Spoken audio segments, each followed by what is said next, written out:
आज तो हमारे तोते ने बहुत ज़्यादा परेशान कर दिया। जी हाँ, मैं हूँ Mrs Taha, welcome to my mini blogs. जी, आज तो मैंने सबसे पहले नमाज़ फ़जर पढ़ी जो और पता है क्या है, हमारे जो दिन का आगाज़ होता है वो अल्लाह की याद से होता है, अल्लाह के ज़िक्र से होता है। तो सबसे पहले नमाज़ लाज़मी है। देखें, नमाज़ फ़जर अदा नहीं करेंगे तो आपको रिस्क ऐसे मिलेगा जैसे फरिश्ते रिस्क लेके आते हैं, अगर बंदा सो रहा होता है तो उसका रिस्क वापस ले जाते हैं।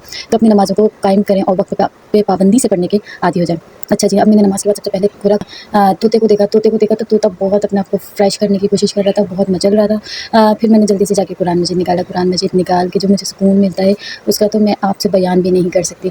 अच्छा जी, देखें, हाँ, नमाज़ तो ऐसा है कि हम अल्लाह से बात करते हैं। अब अल्लाह ताला को भी तो हमसे बात करनी है ना, तो उसके लिए तो हमें कुरान खोलना लाज़मी है। भले आप एक पाव पढ़ें या एक पाव नहीं पढ़ सकते, आधा पाव पढ़ लें। अगर आधा पाव नहीं पढ़ सकते, कम से कम आप एक पेज पढ़ लें या एक लाइन भी पढ़ लें ना, बस जुड़े रहें अल्लाह से। कोशिश करते रहें कि आपकी नमाज़ वक़्त पे अदा हों, आप कुरान मजीद से जुड़े रहें। तो अगर आप कुरान से नहीं जुड़ेंगे तो आपको कैसे पता चलेगा कि अल्लाह ताला ने हमसे कब क्या बात बोली है। और देखें, जब अल्लाह ताला ने इंसान को पैदा किया तो उसका सुकून जो है ना वो अपने पास रख दिया। अब हमें सुकून लेने के लिए कहाँ जाना है? अपने अल्लाह ताला के पास जाना है। तो 5 वक़्त हमें अल्लाह ताला से जुड़ना है और कुरान की आदत डालनी है। फिर मैंने अपने बेटे को उठाया। देखिए, हम स्कूल के लिए तो उठाते हैं, लेकिन नमाज़ के लिए बहुत ज़्यादा लापरवाही दिखाते हैं। तो अपने बच्चों को शुरू से नमाज़ की आदत डालें, चाहे थोड़ी बहुत सही फ़र्ज़ पढ़ाएँ लेकिन उसको पढ़ाएँ। फिर मैंने जल्दी से अपने छोटे वाले बेटे को दूध दिया, फिर हदीस की किताब निकाली। रोज़ 3 से 4 हदीस भी अगर हम पढ़ लें और उस पे इम्प्लीमेंट कर लें तो ये हमारे लिए बहुत ज़्यादा अच्छा हो जाता है। फिर मैंने फ़ौरन से आई, देखा तो मुर्गे यहाँ पे बहुत ज़्यादा फ्रेश फ़ील कर रहे थे, बाँध दे रहे थे और सुबह का मौसम कितना प्यारा लग रहा था, मैं आपको लफ्ज़ों में नहीं बता सकती।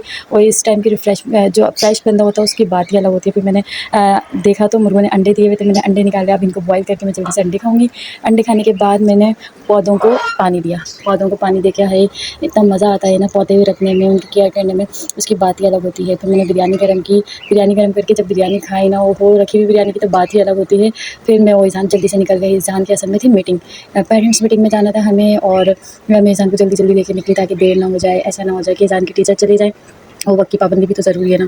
तो हम लोगों ने जल्दी-जल्दी स्कूल का रास्ता जो था वो तय किया और हम दोनों बातें करते-करते बहुत तेज़-तेज़ जाने लगे। अब देखें, हम लोग है ना पेड़ काट देते हैं, दरख्त काट देते हैं, लेकिन जब मैं धूप में निकलती हूँ ना तो मुझे इस बात का एहसास होता है कि हम लोग शेड देख-देख के जा रहे होते हैं, जहाँ पे दरख्त होते हैं, हम वो वाला रास्ता लेते हैं। तो बहुत सारी दुआ निकलते हैं, आखिरकार हम लोग फिर स्कूल पहुँच ही गए। ये ईज़ान का स्कूल है, फिर हमारे यहाँ पे मीटिंग स्टार्ट हो गई। फिर मैंने ईज़ान के लिए एक की सेल्फ़ी ली और यहाँ पे बहुत अच्छा डेकोरेशन किया हुआ था और फिर जब हम लोग घर पे आए तो तोतों ने बहुत मज़ा आया।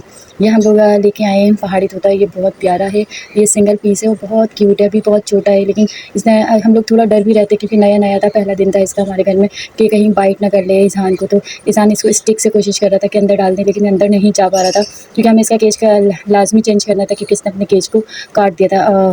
फिर उसके बाद क्या हुआ कि मेरे छोटे बेटे की तबीयत ख़राब हो गई। बस इसकी वजह से मैं बहुत ज़्यादा परेशान थी। आप लोग दुआ करें। आज का ब्लॉग जो है मैं यहाँ पे एंड करती हूँ। बस मेरे छोटे बेटे को अपने दुआओं में याद रखिए। अल्लाह हाफ़िज़।